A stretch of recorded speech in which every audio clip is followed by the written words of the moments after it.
Bonjour à toutes et à tous. Dans cette vidéo, je vais vous présenter la façon dont nous avons réalisé la connexion entre notre station ABB Robot Studio et TIE Portal. Donc tout d'abord, nous constatons que notre station est composée donc d'un convoyeur, d'un bras robotique ainsi que des palettes. Et pour cette station, nous avons défini plusieurs signaux d'entrée et de sortie. Afin de créer l'OPC serveur qui va lire tous ces signaux de l'ABB, nous avons utilisé ABB IRC5. Nous avons donc défini un alias pour l'application que nous avons actuellement lancée et nous avons démarré le serveur. On peut vérifier grâce à OPC Quick Client que la connexion a bien été effectuée. Dans ce cas ici, on voit que si j'active le capteur optique dans ABB, celui-ci passe à 1 dans l'OPC Quick Client et inversement, si j'écris la valeur capteur optique de Quick Client à 0, celle-ci va aussi passer à 0 dans ABB.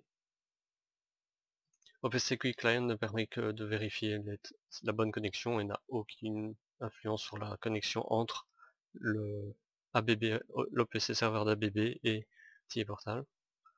Pour TIE Portal, nous avons défini plusieurs tags. Donc, tout d'abord les tags OPC qui sont déterminés par une connexion OPC qui est donc simulée, qui réalise la connexion entre la PC Station et l'OPC serveur de ABB grâce à WinCC. Donc nous constatons, nous avons par exemple pour le capteur, comme événement, comme il s'agit d'une entrée, nous avons mis un événement dessus.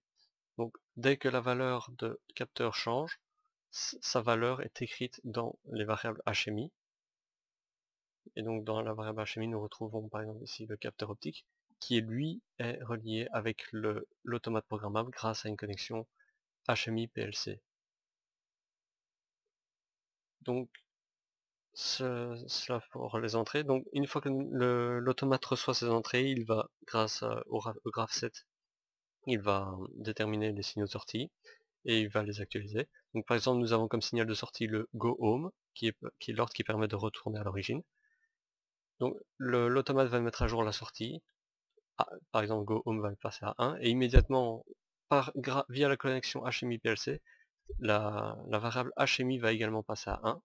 Et nous avons également donc mis un événement là-dessus qui dit que dès que la valeur de la variable HMI change, celle-ci est écrite dans les variables OPC.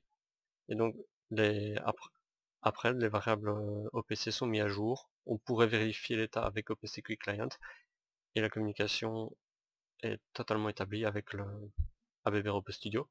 Nous pouvons ici déjà tester sans simulation, mais juste avec le HMI, voir si la connexion est bien effectuée.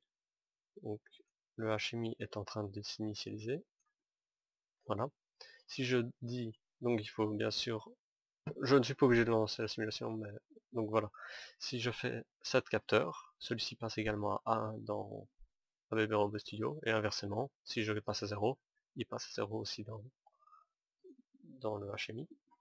En lançant la simulation, on peut vérifier les mouvements. Donc si je lui dis, si je donne comme ordre Go Target, le robot va bien se déplacer jusqu'à la cible.